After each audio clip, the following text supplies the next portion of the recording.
naitwa Richard Dickson Njau, serikali ni makamu mwenyekiti mamlaka ya mji mdogo wa Himo, ambapo tutakapofika kwenye mji kamili nitaitwa naibu meya wa mji wa Himo. Kwa hiyo namshukuru Mwenyezi Mungu kwa yote na wale walionichagua kura zote, na tumevuka nafasi na tunaelekea mahali pazuri sasa kimaendeleo. Wananchi wakae mkao mzuri kwa ajili ya kupokea maendeleo. Tukishirikiana sisi wenye vitu wote wa mji wa Himo, tukashirikiana na madiwani kwa kuchaguliwa na wale wa viti maalum, tukashirikiana na watumishi wetu wa mji wa Himo, mambo yatasonga mbele na wananchi watafurahia matunda ya mji wa Himo. Na maendeleo sasa hivi kama unavyoona, mbunge wetu amejipanga vizuri, Bwana Enoch Kola. Kwa hiyo tunaenda sasa kwenye mtandao, sio kulimisha wananchi kwa majembe tena, tunaenda kwenye mtandao wa greda, kufungua barabara. Kwa hiyo wananchi wasubiri mafanikio ya mji wa Himo. Viongozi tuko kazini sasa chini ya jemedari Mama Dr. Samia Suluhu Hassan. Tutarajie mabadiliko makubwa, tutarajie ufanisi mkubwa sana katika zoezi la mipango ya maendeleo, ikiwemo upangaji wa miji. Tunatarajia mpangilio wa miji ikiwa ni pamoja na matumizi ya maeneo sahihi yaliyotengwa utafanywa vizuri. Tarajie pia ukusanyaji wa mapato utafanyika kwa ufanisi. Kama mnavyofahamu kwamba serikali lazima ifanye kila linalowezekana kukusanya mapato ili iweze kuendesha shughuli zake.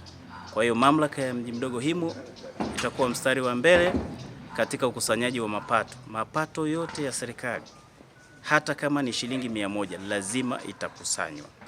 Hatutakuwa tayari kukubali upotevu wa mapato wa aina yoyote.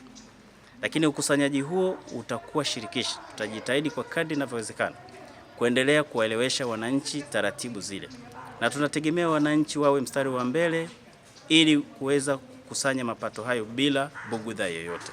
Hatutarajii kuona wananchi wanakuwa mstari wa mbele katika kupinga ukusanyaji wa mapato, kwa sababu maendeleo yanayoletwa ni kwa maendeleo yao, sio kwa maendeleo ya mtu mwingine. Na sisi tunataka maendeleo ya mji yawe ni ya mji kweli kweli. Hatutaki kurudi ngazi za nyuma.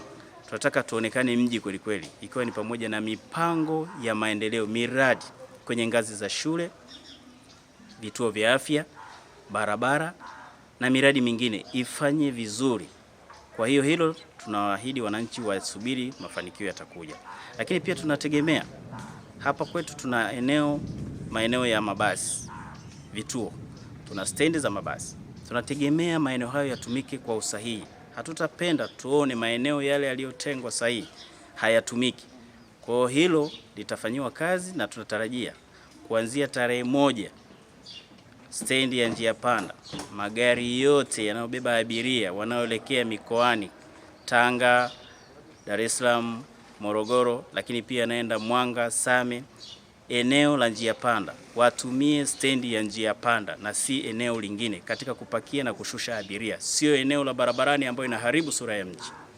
Lakini stendi ya Himo, magari yanayotumia barabara hiyo kwenda Rombo, Holili, Mwika, Marangu yatumie stendi ya Himo iliyotengwa na si vinginevyo. Magari yale yanayofanya kinyume na utaratibu, tutachukua hatua ikiwemo kuwapiga faini kwa mujibu wa sheria zetu, na hatutafumba macho mtu anayeharibu utaratibu, kwa sababu mipango hiyo ya serikali ni mipango rasmi na si vinginevyo.